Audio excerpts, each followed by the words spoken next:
bienvenue au balado Être femme. Je m'appelle Isabelle Labrie, je suis physiothérapeute et aujourd'hui, je vais parler du rôle de doula, donc d'accompagnante à la naissance avec Julie Amick. Salut Julie! Allô?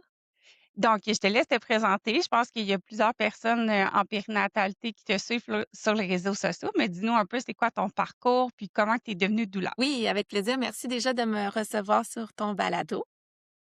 Donc, moi, je suis doula depuis, là, ça va faire 9 ans. J'ai fait ce choix, professionnel suite à la naissance de ma fille.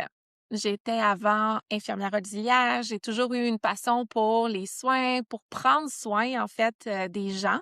Et lorsque j'ai donné naissance à ma fille, je m'étais pourtant préparée, j'avais fait des cours prénataux, mais j'ai vraiment eu une expérience difficile. Je me suis sentie déstabilisée, j'ai paniqué. Ça a été beaucoup de stress, de peur, pas parce que ça a été une expérience catastrophique, juste parce que je me suis rendu compte par la suite que la préparation que j'avais eue était pas forcément adaptée pour l'expérience que j'allais vraiment vivre dans le contexte hospitalier. Et c'est, en discutant avec une doula, rôle que je ne connaissais pas avant, dans une, halle d'allaitement par la suite, que, j'ai compris en fait que j'avais, oui, fait une préparation, mais qui était pas forcément alignée et adaptée à ce que je souhaitais vraiment comme expérience d'accouchement. Et pour moi, c'est là que les 2 fils se sont touchés. J'ai dit: «Oh mon Dieu, c'est ce que je veux faire de ma vie». Donc j'ai fait ma formation et je suis devenue doula et maintenant ça fait 9 ans que j'accompagne les femmes à, se préparer et à vivre une expérience positive d'accouchement à l'hôpital et ça, peu importe le scénario, qui va se présenter à elles. Puis pour la petite histoire, dans le fond, moi, j'ai fait mes cours prénataux en ligne avec toi là, en 2022, alors que tu travaillais comme infirmière auxiliaire. Donc, c'était pas sous le chapeau de douleur que tu donnais ça, mais on voyait déjà, tu sais, dans la façon que tu t'exprimais, puis dans les conseils que tu donnais, qu'il y avait vraiment comme une espèce de petit plus que seulement une infirmière auxiliaire là, avec une formation plus classique. Donc, c'est pour ça que j'ai eu envie de t'inviter parce que moi, j'avais vraiment apprécié, même si j'étais en Mmh. grossesse à risque à la maison. Mais tu sais, d'avoir eu accès à ça en ligne, c'était quand même bien. Il y a plusieurs choses que j'ai pas pu appliquer, mais tu sais, de comprendre un peu qu'est-ce qu'on peut faire qui est moins médical, j'avais trouvé ça vraiment super intéressant.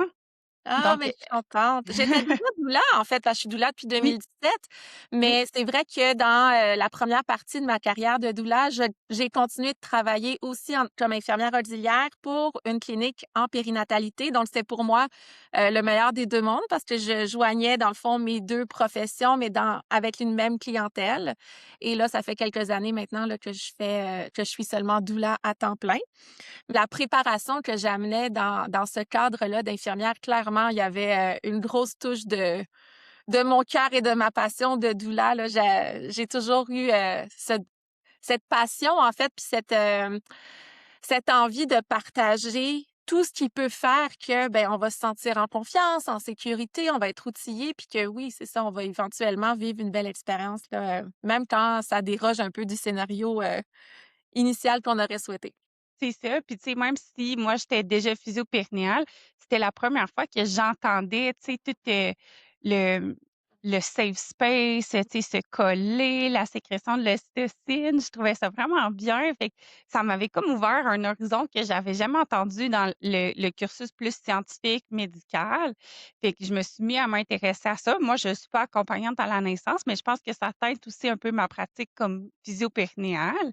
Donc, explique-moi un peu, c'est quoi la formation? C'est quoi le parcours pour devenir doula? Oui, donc en fait, il y a une formation de base qui est, assez variable d'une école à l'autre, on va dire, parce qu'on n'a pas d'ordre, mais quand même, dans l'ensemble, l'objectif est de former en lien avec tout ce qui est la physiologie qui entoure le processus de la naissance. Parce que notre rôle comme doula est l'accompagnement mental et émotif, le soutien physique d'un point de vue soulagement de la douleur, on va dire, mais c'est beaucoup plus dans l'accompagnement de l'expérience au niveau émotif. Donc, il faut comprendre ce que la femme va vivre, comment on peut accompagner, faciliter la physiologie au travers de méthodes naturelles. Donc ça, c'est ce qui est partagé principalement dans la formation de base. Il y a quand même un nombre d'heures minimum pour pouvoir avoir la formation de base et par la suite, ben chaque doula va un peu faire son cursus de formation. Donc certaines vont continuer pour devenir naturopathes en périnatalité, d'autres vont se diriger davantage vers l'herboristerie, vers, les huiles essentielles ou le rebozo, vont aller chercher des formations complémentaires de trucs naturels qui peuvent aider dans notre accompagnement, non médical, dans le fond. Fait que c'est vraiment chaque doula qui va, suite à la formation de base, faire un peu, son chemin au travers de toutes les différentes formations possibles par la suite. Puis est-ce que tu as l'impression que c'est basé sur un transfert d'expérience, de connaissances ou il y a quand même un petit fond scientifique en arrière de ça, tu sais, dans les connaissances que vous apprenez durant la formation d'accompagnante à la naissance? C'est vraiment un mix des 2 parce que comme accompagnante, on a tout le volet de, naturel plus, le côté sacré qui vient vraiment toucher notre instinct, notre essence en tant que femme d'accompagnante, mais c'est certain que les informations qu'on apprend du côté physiologie, intervention, protocole, tout ce qui est plus médical, c'est basé sur les recommandations officielles, donc de la SOGC, de l'INSPQ. Il y a quand même une base scientifique qu'on ne peut pas négliger, là, qui est quand même très importante, surtout parce que c'est quand même notre rôle de préparer les femmes. Donc, il faut qu'on soit capable d'avoir cette justesse dans la façon dont on explique les choses. Puis, absolument, c'est important de savoir de se baser sur les récentes études, scientifiques là, par rapport à tout ça. Mais encore une fois, il y a vraiment puis ça, je le dis parce que je trouve que c'est important pour les femmes lorsqu'elles choisissent une doula, de venir vraiment, valider les formations, mais aussi la vision de la doula avec qui elle a une rencontre pour s'assurer que c'est aligné avec sa vision à elle aussi, tu sais? Parce qu'on est autant de doulas que de femmes enceintes, puis faut vraiment aller trouver son autre moitié, si je peux dire, pas son autre moitié, mais en tout cas celle qui va venir compléter, qui nous va pouvoir nous guider sur l'expérience qu'on a envie de vivre. Puis le rôle, là, tu sais, tu en as parlé rapidement, dans le fond, la doula, elle est complémentaire au suivi qui est plus, soit sage-femme, médecin de famille, obstétricien, donc tu peux pas être pris en charge uniquement par une doula pendant ta grossesse. Est-ce que c'est ça? Absolument. En tant que doula, nous, on ne fait absolument rien de médical. Donc, notre rôle se situe vraiment dans l'accompagnement informatif, émotif. C'est vraiment pour aider les femmes à prendre confiance en elles, connecter à leur instinct, à avoir accès à des informations qui sont complètes pour les aider à faire des choix éclairés, leur donner des outils pour les aider à faire ces choix-là. Jamais on va dicter un choix, jamais on va prendre une décision pour nos clientes. On n'est vraiment pas là pour ça. Nous, notre rôle, c'est de s'assurer que nos clientes sont connectées à leurs forces, sont connectées à leur confiance, puis qu'elles sont capables de faire ces choix-là qui sont vraiment basés sur l'ensemble des informations qu'elles ont besoin pour que ce soit un choix libre et éclairé et qu'elles sont connectées à est-ce que c'est vraiment le choix que je considère qui est le bon ou je dis oui parce que j'ai peur de tu sais, pour pas laisser la peur prendre les décisions. Donc, c'est vraiment là qui est notre rôle. On est dans tout ce qui est non médical. Le reste, ça c'est vraiment de la sage-femme, le médecin, l'obstétricien, peu importe, mais on est complémentaires absolument. Puis est-ce que tu sais un peu en termes de statistiques actuellement au Québec, c'est combien de personnes enceintes qui ont recours à une doula? Est-ce que tu sais, c'est fréquent? Parce que je pense qu'on en entend de plus en plus parler. Je pense que, tu sais, dans la dernière décennie, entre autres, là, il y a beaucoup plus de personnes, tu sais, qui sont sur les réseaux sociaux comme toi. Est-ce que c'est de plus en plus, tu sais, populaire, si on veut, le recours à l'accompagnement, avec une doula? Absolument, j'ai pas de statistiques, officielles. Je suis d'ailleurs curieuse, je pense que c'est ce que je vais faire après notre rencontre. Mais, définitivement, entre quand j'ai commencé et aujourd'hui, il y a une immense recrudescence, ouais, je pense que c'est le bon mot. En tout cas, une énorme, expansion de notre présence dans le milieu de la périnatalité, que ce soit en préparation, en soutien au postnatal ou même en présence à l'accouchement. Moi, je me souviens quand j'ai commencé, là, j'étais toute petite là, avec mon sac dans mes shorts, arrivée à l'hôpital, puis on espérait qu'on tombe sur quelqu'un qui était un peu ouvert parce qu'on faisait le chemin. Moi, j'accompagnais uniquement à l'hôpital. Fait que c'est un peu différent qu'avec les sages-femmes, mais aujourd'hui, on arrive sur une unité de naissance, je suis la doula de telle personne. Ah ben parfait, c'est telle chambre. Tu sais, on est vraiment beaucoup mieux accueillis parce qu'on est beaucoup plus souvent présents. Donc, ils ont aussi une meilleure compréhension de notre rôle et de ce qu'on peut apporter pour les soutenir eux aussi dans leur travail au final. Est-ce que justement, tu sais, il y a eu des situations où, tu sais, est-ce qu'il y a des milieux qui sont plus difficiles ou qui sont moins réceptifs à accueillir des doulas, tu sais, dans leurs installations? Est-ce qu'il y a une espèce de confrontation qui peut être entre les infirmières, les doulas, les médecins? Je mentirais de dire que c'est parfait partout. En effet, il y a certains milieux qui sont encore un petit peu plus réticents, mais dans l'ensemble, comme je disais, on a vraiment, moi je l'ai vu, puis je sais en parlant avec mes collègues qu'il y a vraiment de plus en plus d'ouverture à notre présence parce qu'il y a une plus grande compréhension de notre rôle. Donc, je pense que c'est le rôle de chacune d'entre nous de continuer de faire valoir, d'expliquer, puis que lorsqu'on arrive à un endroit dans un milieu où on sent une réticence, mais de pas être gêné d'aller explorer pourquoi cette médecin ou peut-être cette infirmière a ce blocage ou cette réticence. Est-ce qu'elle a eu une mauvaise expérience dans le passé ou peut-être qu'elle a une mauvaise compréhension de notre rôle? Puis c'est là qu'on peut changer les choses. Puis depuis les dernières années, je pense que ça a été beaucoup mis de l'avant, oui, sur les réseaux sociaux, mais aussi par en arrière pendant nos accompagnements. Donc, je pense qu'on est vraiment sur la bonne voie. Je suis de celles qui voient le verre à moitié plein plutôt qu'à moitié vide. En effet, comme je disais, oui, il y a des milieux qui sont il y a encore beaucoup de travail à faire à ce niveau-là, mais dans l'ensemble, c'est souvent par rapport au choix lorsqu'il y a une intervention, dans le fond. Tu sais, quand il y a une intervention qui est proposée ou une situation où ben l'infirmière ou le médecin va, c'est ça, proposer d'intervenir et que là, ben la femme va peut-être demander une alternative ou d'attendre ou va peut-être même refuser. Ce qui arrive, c'est que souvent, ben là, ah ben c'est la faute à la doula. La doula, il a dit de dire non, alors que, je veux dire, nous, on dit rien à personne, tu sais, c'est...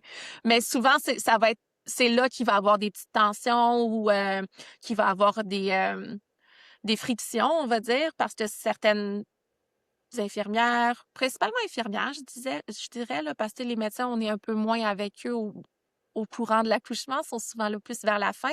Mais je pense encore une fois que c'est juste avoir une mauvaise compréhension de notre rôle, puis que faut continuer de mener ce combat-là de briser cette mauvaise conception, puis que non, nous, on ne dit pas à nos clientes de refuser des interventions, puis on ne dit pas à nos clientes de dire non à tout prix. Tu sais, on leur donne des outils pour faire des choix éclairés. À partir de là, c'est leur décision, peu importe ce qui se passe. Tu sais.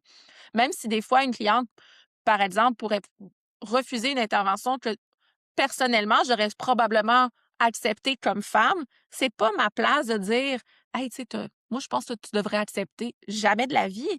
Moi, je suis pas là pour ça. Nous ne sommes pas là pour ça. Donc, ça va autant dans un sens que dans l'autre, tu sais. Mais peut-être que c'est à cause de l'enjeu un peu légal parce que, tu sais, l'infirmière, elle est membre d'un ordre, fait qu'elle se dit si ça vire mal parce que la femme, elle a refusé telle intervention, ben potentiellement, c'est elle qui va être blâmée Mhm. versus, tu sais, les doulas, vous faites pas partie d'un ordre professionnel, fait que le cadre légal entre ton rôle et celui de l'infirmière, il est où? Comment Mais on en trace même la temps, ligne? si une patiente refuse une intervention proposée par une infirmière, moi, dans l'équation, j'ai pas rapport là-dedans, là. C'est Tu sais, ça, mais dans sa perception, si elle pense que c'est toi qui a exactement, c'est ouais. ça. Parce que je veux dire, à partir du moment où elle a validé, elle, là, l'infirmière, si elle a validé que la patiente a eu l'ensemble des informations et que le consentement n'est pas donné pour X intervention, elle sait, elle est protégée parce que on ne fait aucune intervention sans le consentement d'une patiente. Si tu n'as pas obtenu le consentement, là où tu peux être blâmé, c'est si l'intervention n'a pas été bien expliquée dans le pourquoi, puis encore là, l'intervention, tu sais, ça serait plus rendu à un médecin, là, selon ce que c'est, mais si t'as pas bien fait à expliquer les bénéfices, les risques, les alternatives. Si on le fait, si on le fait pas, c'est quoi les conséquences possibles? Là, tu peux être blâmé parce que t'as pas fait ton travail pour obtenir le consentement éclairé. Mais à partir du moment où oui, t'as donné toutes ces informations-là et que ta patiente refuse, ben elle refuse. Tu le notes dans le dossier, tu ne pourras pas être blâmé. Ça n'est plus ta responsabilité. Fait que je pense que c'est vraiment là la différence. Tu sais, nous, on n'a pas de cadre légal, mais on n'a pas de cadre légal tant et aussi longtemps qu'on reste dans notre rôle. En tant que doula, on ne fait rien qui est médical, qui est évaluation, qui est de dire quoi faire. Donc, tant et aussi longtemps qu'on reste dans cette posture-là, je veux dire, il y a rien qui peut nous être reproché à part une mauvaise compréhension de ce cadre-là, tu sais. Oui, c'est ça. Ou si tu as eu une expérience peut-être avec une doula qui est sortie de ce cadre-là et qui s'est peut-être permis de dire certaines choses, mais là, je peux comprendre que tu as peut-être une appréhension en tant que personnel médical face à une nouvelle doula qui se présente, mais faut partir toujours avec le verre à moitié plein que ben, c'est une nouvelle doula, elle comprend, elle vient avec l'intention d'accompagner émotionnellement, soutenir pour le soulagement de la douleur, soutenir, porter l'espace, s'assurer que le vécu est positif, peu importe le scénario. Et si ça déroge, là, tu te fâcheras, tu sais. Mais pas partir déjà avec cette appréhension-là parce que au final, ça sert personne. Non, c'est ça, puis ça reste que c'est pas l'accouchement de l'infirmière, puis c'est pas l'accouchement de la doula, c'est l'accouchement de la personne qui est enceinte, puis Exactement. de sa partenaire. Donc je pense que, tu sais, il faut essayer de rester tout le monde comme dans une atmosphère de collaboration, d'équipe, puis de Mhm. non-jugement, puis à ce moment-là, ça risque de beaucoup mieux se dérouler, que si tout le monde est comme un peu à cran ou sur leur garde, là. Absolument, ben oui. C'est toujours de garder en tête qu'on a tous et toutes le même objectif. On n'est pas là pour nuire, on est là pour aider chacun avec nos façons, puis on peut travailler ensemble pour augmenter encore plus le potentiel de soutien qu'on peut offrir. Donc, travaillons ensemble. Moi, j'ai toujours eu cette vision-là. Puis, dans les dernières années, sincèrement, de tous mes accompagnements à l'accouchement, et ça m'est arrivé juste une fois, de me retrouver malgré moi dans une situation de confrontation. J'ai toujours eu des super belles expériences de collaboration avec le personnel médical. Donc, je pense que c'est vraiment dans notre posture à nous aussi, dans quelle énergie on arrive sur les lieux, puis comment on se présente, puis comment on crée cet environnement collaboratif, tu sais. On porte un peu ce chapeau-là, veut pas, on a besoin de faire ce extra mile, comme j'aime dire, de plus, parce qu'on est encore en période d'éducation de c'est quoi notre rôle, puis c'est qu'est-ce qu'on peut faire pour faciliter le travail de tout le monde, dans le fond. Puis c'est quand le meilleur moment, tu sais, pour dire, moi je suis enceinte par exemple, puis j'aimerais, avoir recours au service d'une doula. À quel moment de la grossesse tu recommandes, tu sais, de commencer à s'informer, justement voir si une personne correspond plus à nos besoins, à nos valeurs? Y a-tu un moment idéal ou n'importe quand c'est un bon moment? Je pense que ça dépend en fait de notre besoin d'accompagnement. Il y a des femmes qui vont avoir davantage besoin d'un soutien pour ce qui est la préparation à la naissance et après ça en postnatal. Est-ce qu'on veut une doula qui est présente à l'accouchement ou pas? Parce qu'il y a ça aussi. Tu sais, on peut faire tout le processus d'accompagnement sans forcément être présente à l'accouchement aussi. Donc, c'est de définir ses besoins. Puis ça, je pense que ça se fait quand même assez tôt dans la grossesse, de prendre le temps de s'asseoir puis de regarder, tu sais, comment on se sent, c'est quoi nos peurs, c'est quoi nos inquiétudes, puis définir le niveau de besoin qu'on a d'accompagnement. Puis à partir de là, mais on recherche plus tôt que tard, surtout si on veut une présence à l'accouchement physique. C'est sûr qu'il faut pas attendre trop la dernière minute parce que, ben, on n'en fait pas 50 par mois, hein, des accouchements. Fait que souvent, on est réservé d'avance pour dans 6 mois, 7 mois, 8 mois, on sait qu'on a tel accouchement, donc il faut le prévoir d'avance. Mais sinon, c'est vraiment ça. Moi, souvent, ce que comme j'ai une clientèle qui est davantage anxieuse, qui a plus de peur par rapport à l'accouchement à l'hôpital pour diverses raisons, souvent mes accompagnements débutaient dès le premier trimestre parce que c'est des femmes qui avaient des fois des antécédents, des parcours en fertilité. Mais je disais encore maintenant, là, mais qui ont des parcours en fertilité, qui ont des antécédents aussi de deuil périnataux. Donc, souvent, le début de grossesse, c'est un peu plus anxiogène, puis elles ont besoin de cette connexion assez rapidement avec une personne avec qui elles peuvent se confier, et savoir que, ben, même si tous les jours, elle m'écrit pour dire: «J'ai peur, je suis stressée, oh là, je pense que j'ai une petite crampe à droite», là, tu sais, ils ont comme vraiment besoin de verbaliser ce qu'ils ressentent, ben, ça elles savent qu'elles ont leur douleur qui va être là pour les écouter dans le non-jugement et ça, c'est super important, tu sais, dans le vécu, justement.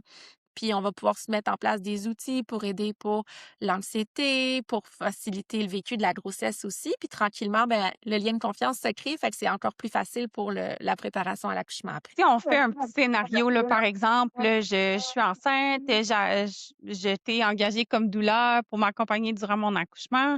Le travail commence à la maison. C'est à quel moment, toi, tu t'impliques? C'est quoi les diverses étapes, là, que tu fais pour accompagner une maman qui s'en va accoucher à l'hôpital? Ça varie des couples, ça varie des femmes. Moi, je vais me déplacer au moment où la femme sent qu'elle a besoin de moi.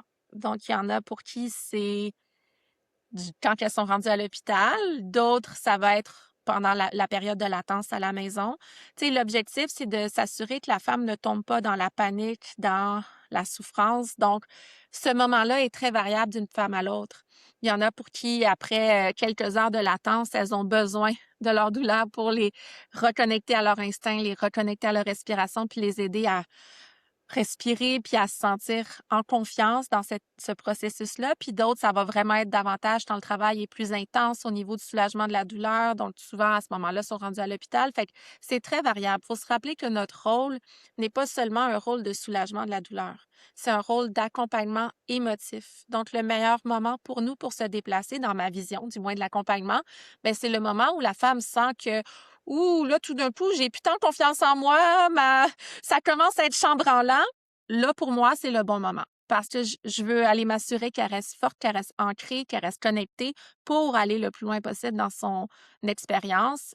Parce que plus on laisse la physiologie évoluer, ben c'est sûr que moins on a de risque d'intervention par la suite. Donc, l'objectif est là. Rapport au partenaire. Et si la femme, mettons, est en latence, ça va bien, est en contrôle, est bien connectée avec elle-même, mais que là, le partenaire, il aurait besoin, est-ce que c'est un service aussi que les doulas offrent? Oui, on est doula du couple, hein? C'est vraiment ça, puis c'est drôle parce que justement, souvent pendant la latence, je vais être davantage en discussion avec le partenaire, là, ou la partenaire par texto, on va se téléphoner, on va se parler parce que, ben, cette personne-là va avoir besoin de petits trucs, de petits conseils, de petits rappels de comment outiller puis accompagner, se sentir, lui ou elle aussi, en confiance que: «OK, tout se passe bien, tout est normal, tout est beau», puis, tu sais, on ils reviennent valider un peu. C'est souvent vraiment juste de la validation qu'ils ont besoin parce qu'ils savent. Mais c'est comme juste: «Ah là, on est dedans, fait qu'on doute un peu». Fait que nous, on vient juste revalider ce qui a déjà été discuté auparavant qui permet de, ben, c'est ça, de se sentir en confiance puis de laisser les choses aller.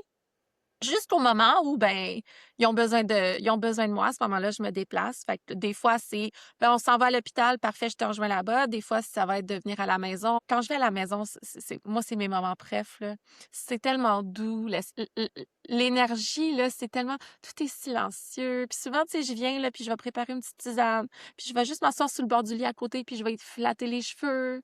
Je vais juste lui rappeler qu'elle est forte, puis que ça va bien. Tu sais, c'est tellement doux comme espace, puis je fais pas grand-chose, mais je pense que c'est juste le fait de savoir que, OK, ma doula est là, ça vient comme les apaiser, puis c'est ça, en fait, notre rôle, nous, on fait pas grand-chose souvent, c'est juste que notre présence a une on a tellement créé un lien de confiance tout au long de la grossesse que ça vient les rassurer qu'on soit là. Donc pour moi, c'est ça. Je me déplace quand elle a besoin que ma présence vienne faire son petit bout de chemin. Au niveau, tu sais, des accouchements, toi, tu fais uniquement à l'hôpital, je Oui. pense que ouais. Fait que, tu sais, mais il y a certaines doulas, je pense, qui vont en maison de naissance ou même des accouchements à la maison. Tu sais, toi, personnellement, pourquoi tu as fait le choix que ce soit seulement en milieu hospitalier, tes accompagnements? Parce que c'était vraiment aligné avec ce qui a réveillé en moi le désir de devenir doula. J'étais pas préparée comme j'aurais dû l'être en vue de mon accouchement en milieu hospitalier. Je m'étais préparée, sauf que je m'étais pas préparée face à l'impact que l'environnement pouvait avoir, aux décisions que j'allais avoir à prendre. C'était vraiment une préparation qui était très, très physiologique, mais ça, dans un contexte hospitalier, ça peut vite vite prendre le bord, puis c'est ça qui est arrivé. Fait que là, je me sentais démunie, puis pas outillés pour gérer ce qui se passait. Donc moi, j'ai vraiment décidé de me concentrer sur ces femmes-là qui veulent accoucher à l'hôpital pour qu'elles aient une préparation qui est vraiment adaptée à la réalité de l'accouchement à l'hôpital et leur permettre, si elles veulent avoir un accouchement physiologique, ben, d'être outillées en conséquence pour pas laisser justement les protocoles puis les façons de faire à l'hôpital qui sont un petit peu plus rapides, venir intervenir dans la physiologie quand tout se passe bien parce que c'est là que ça peut justement prendre une tangente différente qui est pas celle qu'on souhaiterait. Fait que moi, c'est vraiment pour ça. Puis aussi, c'est sûr que, ben, j'ai quand même un background d'infirmière auxiliaire, donc j'ai une facilité pour la vulgarisation, la communication, l'explication de tout ce qui est en lien avec le milieu hospitalier, les protocoles, les interventions. Fait que pour moi, c'est quelque chose que je me dis, ben, pourquoi ne pas le mettre à bon escient, tu sais? Donc voilà, c'est un peu pour ça. Puis statistiquement, je sais que tu aimes les stats, c'est 96 des femmes qui accouchent en milieu hospitalier. Parmi celles-ci, une petite portion ce n'est pas leur choix, mais la grande majorité des femmes choisissent d'accoucher à l'hôpital. Donc, c'est important qu'il y ait du soutien puis de la préparation qui soit vraiment alignée avec l'expérience qu'elles vont vivre. L'autre statistique qui est quand même assez révélatrice, c'est que 45 des femmes qui ont eu un accouchement considèrent que c'était un accouchement traumatique pour eux, une expérience traumatique.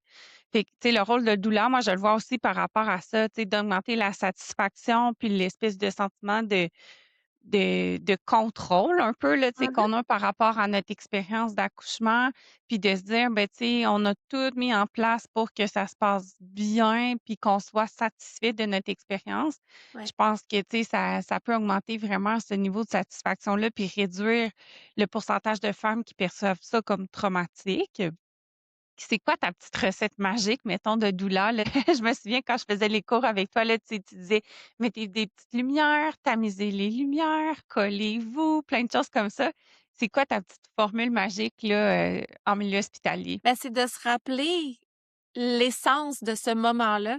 Tu sais, je pense que tout est une question de perception puis de mindset. On s'en va pas accoucher, on s'en va faire la plus belle rencontre de notre vie. Fait que déjà là, juste de le dire de cette façon-là, ça change l'image, ça change la perception de ce qu'on s'en va vivre. Ça devient plus positif tout d'un coup. Tu sais, ça enlève une lourdeur à un souvent le mot accouchement est vraiment on dit accouchement puis on pense tout de suite à toutes des choses négatives qui peuvent arriver, alors que là, on s'en va rencontrer notre bébé, on s'en va faire la plus belle rencontre de notre vie, c'est positif. Fait que déjà là, de se rappeler de le voir de cette façon-là, ça change beaucoup. Oui, d'avoir tous les outils par rapport à créer notre bulle, notre environnement, c'est super important, tu sais. Oui, c'est un hôpital, c'est plus froid, mais il y a moyen de rendre ça chaleureux, de rendre ça à notre image, donc d'amener des lumières, des photos, notre vêtement, une doudou, quelque chose, tout ce qui va nous faire nous sentir bien, tout ce qui nous fait sentir en confiance et en sécurité, donc dans l'environnement, ce qui est physique, mais aussi dans ce qui est invisible, dans la façon, dans l'énergie, dans la façon dont on va demander à ce qu'on parle, on va s'adresse à nous, dans la façon dont on va communiquer avec le personnel, dont on est capable de se sentir en confiance, de partager nos souhaits, de se sentir validé dans ceux-ci. Ça, c'est quelque chose qui se travaille au préalable, tu sais, cette confiance en soi-là. Puis pour ça, il faut comprendre le milieu, il faut comprendre nos droits, il faut comprendre les, les différents scénarios possibles. Puis moi, j'appelle ça dans ma façon de préparer maintenant, c'est d'aller ouvrir les portes. On, on souhaite vraiment que ça se passe bien. On souhaite que ce soit une expérience où il n'y a pas de complications. Puis dans cette optique-là, ben tout est positif. Habituellement, tout se passe bien, puis c'est le fun, puis c'est beau, puis tout le monde est heureux. Mais si jamais on déroge de ça, ben il y a moyen que ce soit vécu positivement quand même. Puis c'est là ma petite recette magique. Je vais ouvrir les portes de ces scénarios-là avec mes clientes pour m'assurer que si on se retrouve dans un scénario qui n'est pas celui qui est souhaité, elles sont outillées, elles sont informées, puis elles vivront pas ça dans la panique, puis la peur, puis l'incompréhension, parce que c'est ça qui entache l'expérience. C'est ça qui fait qu'une expérience devient traumatique. C'est pas l'intervention, c'est la façon dont elle est vécue. Et ça, c'est vraiment important de le comprendre. Puis c'est pour ça que j'invite vraiment les femmes à se préparer à, oui, le scénario souhaité, mais aussi à aller ouvrir les portes de tous ceux qui sont un peu plus qui les inquiètent pour s'assurer que si on tombe dans ces scénarios-là, ben elles vont pas juste subir une intervention puis être déconnectées de la rencontre avec leur bébé. parce que c'est ça le traumatisme. Puis j'ai le meilleur exemple, c'est drôle, ce matin, je regardais les messages que j'ai reçus de mes clientes, puis je relisais un des plus beaux témoignages que j'ai eu, c'est une femme que j'ai accompagnée pour son deuxième accouchement. Une femme, en fait, que j'ai accompagnée avant même qu'elle retombe enceinte parce qu'elle avait peur d'accoucher et elle voulait un deuxième enfant, puis elle avait peur de retomber enceinte parce qu'elle avait peur de revivre son accouchement tellement ça a été un cauchemar la première fois. Elle a eu, tu sais, bébé a eu une dystocie des épaules, il était coincé. Sans rentrer dans les détails, ce fut un carnage qui a été très difficile après en post-nat, bébé hospitalisé, maman, bref. Le genre de scénario qu'on ne veut pas, mais qui a été vécu dans la panique, dans la peur et l'incompréhension, donc qui a été très traumatique autant pour elle que pour son partenaire. On a fait un bout de chemin à préconception, elle est tombée enceinte, on a travaillé énormément le lâcher-prise et on s'est beaucoup concentré sur la préparation si ça se repasse de la même façon. Parce que dans un cas de dystocie des épaules, il y a quand même plus de risque que ça arrive une deuxième fois quand on l'a vécu une première fois. Donc, c'était quand même quelque chose qui était possible. Donc, l'objectif était de vraiment aller travailler ce scénario-là qui n'était pas celui souhaité pour que si on arrive là, ben, ça soit vécu différemment. Et ensuite, on a refermé la porte. Et là, on a mis de la douceur, puis de la connexion dans le couple, dans l'environnement, dans la vision. Puis on a travaillé beaucoup sa vision de l'accouchement comme quelque chose de beau, comme quelque chose de magique. On a vraiment été dans cette optique-là. Et à l'accouchement, ça a été vraiment pour elle une expérience, elle me disait, réparatrice, que c'est un des plus beaux jours de sa vie. Et pourtant, il y a eu une dystocie et il y a eu une intervention, mais c'est pas de ça qu'elle se souvient. Et ça, pour moi, c'est la plus grande victoire. Pourquoi? Parce que c'est pas l'intervention qui a dicté comment comment elle a vécu son accouchement. Fait que je suis rendue loin dans ce que tu m'as posé comme question, mais c'est vraiment Non, mais j'aime ça parce que, tu sais, la perception puis, tu sais, le trauma, obstétrical ou périnatal, il est vraiment c'est ça, il est subjectif. Dans le fond, 100%. c'est dans la façon que moi, je vais percevoir la situation, puis Oui. souvent dans la perte de contrôle aussi qui va être associée à Mhm. ça. Fait que là, tu vois, avec toute la préparation que vous avez faite, bien, elle aurait pu avoir exactement la même perception qu'à son premier accouchement si elle s'était pas préparée, puis si elle avait pas changé Oui, son discours interne. Moi, ce que j'entends, c'est qu'elle a repris le pouvoir sur comment qu'elle allait gérer ça, c'est peu importe exactement ça. la finalité. Fait que, tu sais, c'est un super bel exemple. Puis, tu sais, ne serait-ce, là, tu disais les lumières, là, ne serait-ce que l'odeur, tu sais, l'odeur de l'hôpital, là, on s'entend que c'est une des pires odeurs, là. Tu sais, tu rentres dans un hôpital, puis ça sent l'hôpital. Puis là, je me dis, si tu es allé accoucher à l'hôpital, tu as eu une expérience traumatisante comme ça, bien, ne serait-ce que changer l'odeur dans la chambre, Oui. au deuxième accouchement. Tu sais, c'est des petits détails comme ça, des fois, qui Ton kit peuvent d'ambiance, là, moi je l'appelle le kit d'ambiance, là, ça te prend le ouais, total, là, tu sais, j'avais pas c'est parlé ça. d'odeur, mais tout le reste, oui, oui, là, absolument, là. C'est un truc. Tu peux mettre ta chambre la plus belle du monde si tu t'es pas préparé émotionnellement et mentalement au reste. Malheureusement, tu sais, ça va pas changer ta perception de la situation. Faut vraiment aller explorer nos peurs, puis ça, là, c'est super important pour moi ce message-là. Trop de femmes ont peur d'accoucher parce que, ben, on est ancré avec des perceptions de l'accouchement qui sont hyper négatives de par ce qui est partagé dans les médias, de par les histoires d'horreur qu'on entend, de parce que c'est toujours des commentaires négatifs. Jamais on va entendre quelqu'un dire: «Oh mon Dieu, mon accouchement, c'était la plus belle expérience de ma vie». Pourquoi on dit pas ça? Fait que ça vient teinter notre perception avant même qu'on soit enceinte. On a peur d'accoucher.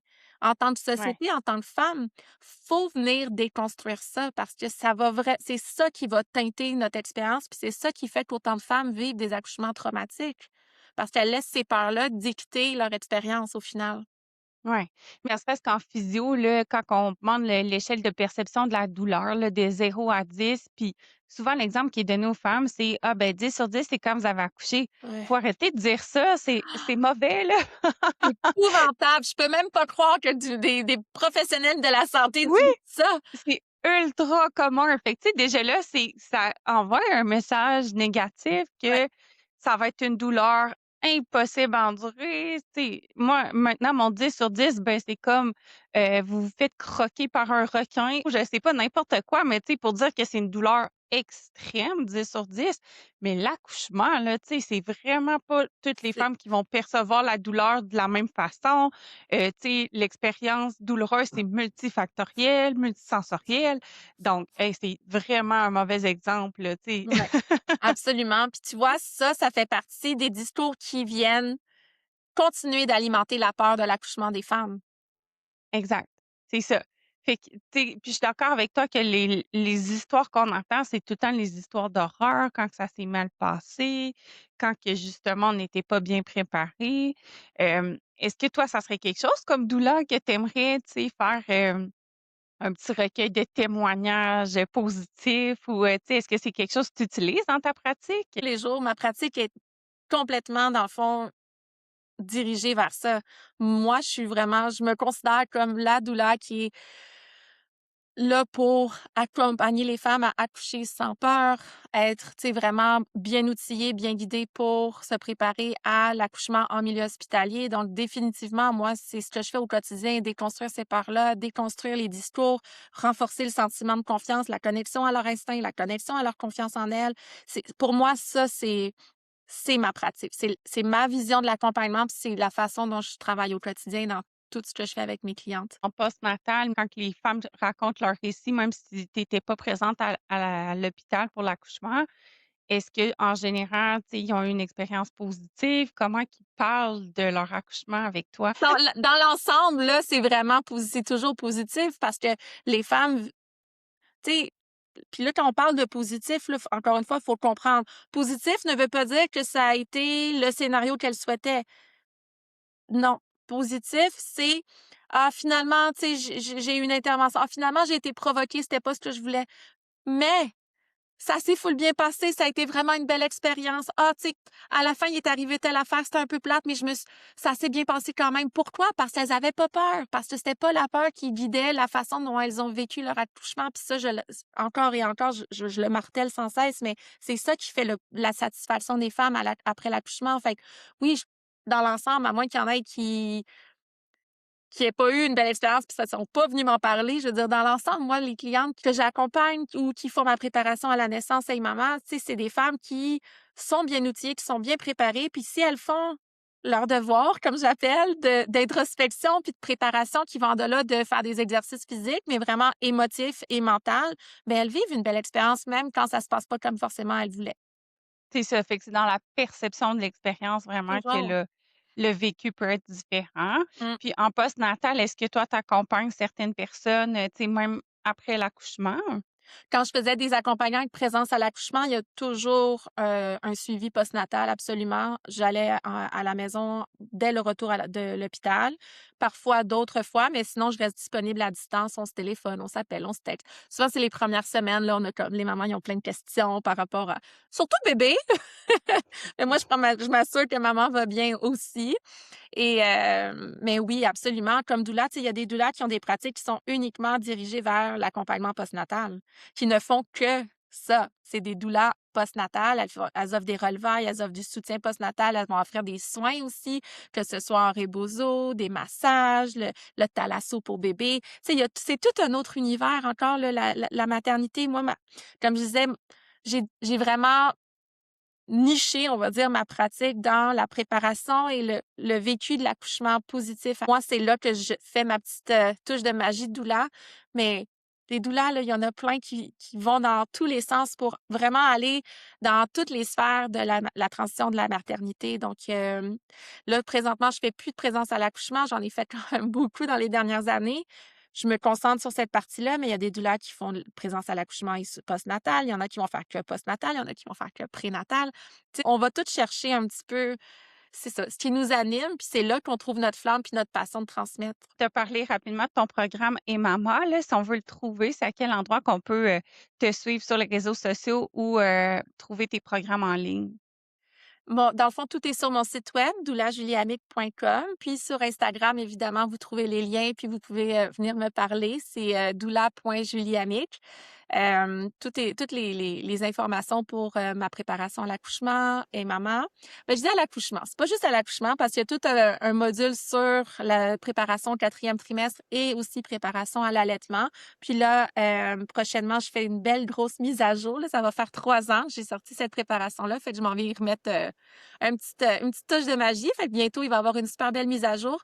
Mais tout est sur mon site web. Puis, j'ai aussi un accompagnement privé qui est Espace Naissance, qui est un accompagnement de 8 semaines en fin de grossesse pour avoir du soutien, dans le fond, à distance. On a des rencontres accès à Hey Maman et mon soutien, dans le fond. Donc, durant les 8 semaines, je suis disponible 24/7, avant, pendant, après l'accouchement, pour avoir justement, je trouve que c'est le meilleur des deux mondes. Tu sais, on a notre bulle d'intimité, mais on a quand même notre doula pas loin pour nous rassurer, nous guider, répondre à nos questions. Donc, souvent, c'est ce qui va renforcer pour certains couples leur sentiment de sécurité puis de confiance, puis faire que, ben, j'ai pas forcément besoin d'une doula présente, mais je suis contente de pouvoir comme la texter en latence s'il y a quoi que ce soit. Fait que j'ai créé cet espace-là pour ça. Ben bravo, je pense que c'est des très belles initiatives, puis je pense que les couples qui font affaire avec toi, ils doivent être vraiment bien accompagnés. Merci beaucoup, Julie, de ton temps et de ta passion, là, ça ça transparaît même au travers de l'écran. Ah, merci. Donc, continue ton beau chemin de doula, puis je pense que tu inspires bien des gens, dans le domaine de la périnatalité. Merci beaucoup, c'est super gentil.